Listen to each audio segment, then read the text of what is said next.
Hello everyone friends, your favorite movie short is with you. Today I will talk about a film called I Spit on Your Graves, the third part. Former writer Jennifer Hills is trying to start a new life. A few years ago, wanting to find inspiration for a new book, she rented a house in a secluded place. Then she had to go through the main nightmare of her life.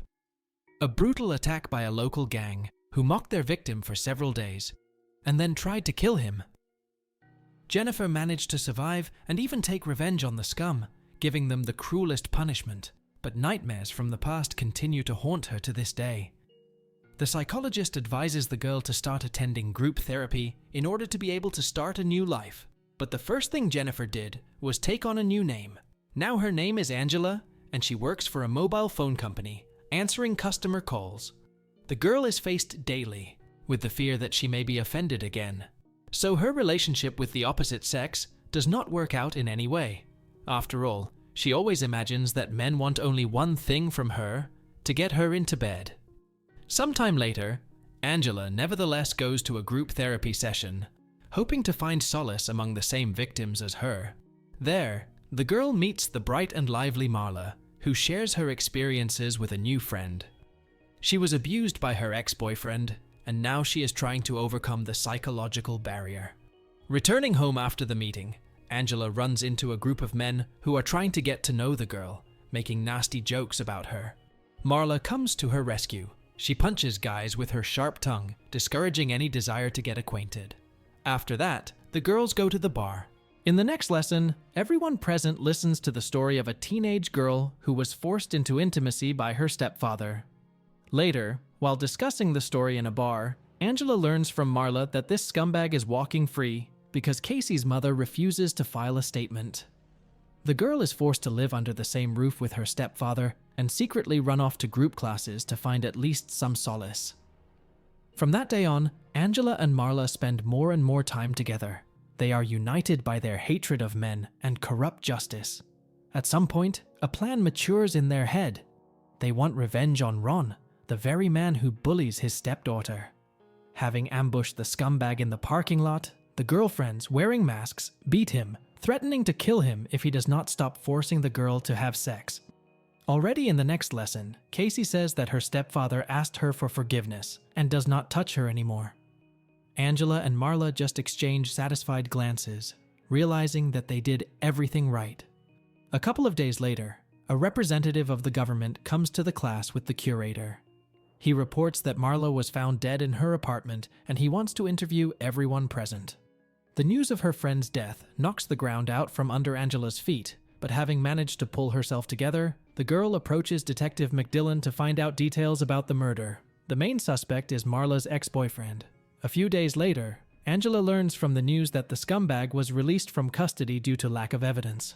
The girl goes berserk, completely disappointed in justice. After meeting with Detective McDillon, Angela tells him everything she thinks about him, and then decides to take extreme measures.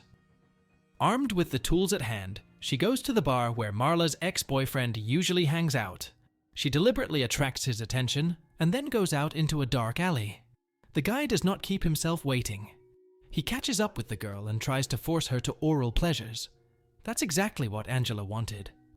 Waiting for the right moment, she takes out a knife and cuts off the guy's penis, and then brutally kills him with a tire iron. The next day, Detective McDillon comes to the girl at work and reports the death of a young man. He's trying to warn you that homicide is interested in the girl. Having expressed her opinion on this matter, Angela returns to work. In the evening, when she comes to another group therapy, she sees that Casey is just crushed. My stepfather went back to his old ways. Realizing that no one is able to protect the girl, she decides to take revenge on the scumbag at all costs. After tracking down Ron, Angela knocks him out with a taser and takes him to an abandoned warehouse. When he wakes up, the man realizes that he is tied to a chair without a seat. The girl puts the bastard on his knees and with the help of a sledgehammer, hammers a plastic pipe into his anus. The man dies a few minutes later from a rupture of internal organs. The ruthless Angela does not feel a drop of compassion. On the contrary, she is overwhelmed by a sense of accomplished retribution. The police come to the next class of the group again. They have launched an investigation into the brutal murder of Ron, as well as a case of bullying of a teenager committed by a man. After the conversation, Detective Boyle suspects Oscar, who attends therapy with the women. The man does this because his daughter was abused, and when her abuser was given only a suspended sentence, she committed suicide. The police are sure that he could have killed Ron in order to protect poor Casey. Watching what is happening, Angela is more and more convinced that she did the right thing. After all, as everything that has happened shows, it is not necessary to wait for the police to find the criminals. From that day on, she begins to closely monitor Oscar's case. As soon as the man is released, the girl asks him to tell her all the details about her daughter's case. After finding out the bastard's name, Angela gets down to business. She tracks him down and prepares to attack. But the forces are not equal, and the man brutally beats the girl. After that, he tries to take her by force, but at that moment, a detective appears. The man tries to resist, and Detective McDillon is forced to kill him. Angela is taken to the hospital and given first aid. After that, she is brought to the police station for a conversation with Detective Boyle. Telling tall tales about how she got to this area, the girl still gets lost in her testimony. Experienced police officers manage to catch on to this little thing and bring Angela to the surface. The detective was also able to link the brutal murders of several men who were committed several years ago in another state and their current case. Angela admits that she is the Jennifer Hills that the authorities have been looking for all this time. Their conversation is interrupted by a noise from the hall. Oscar, wanting to help the one who dealt with his daughter's abuser, cut his veins and came to the police station bleeding. The man shouts out that he committed all these murders, wanting revenge. After that, he dies. Angela is released without sufficient evidence. At the exit from the station, Detective McDillon catches up with her and offers her a ride. The girl tells him everything she thinks about the police and proudly leaves.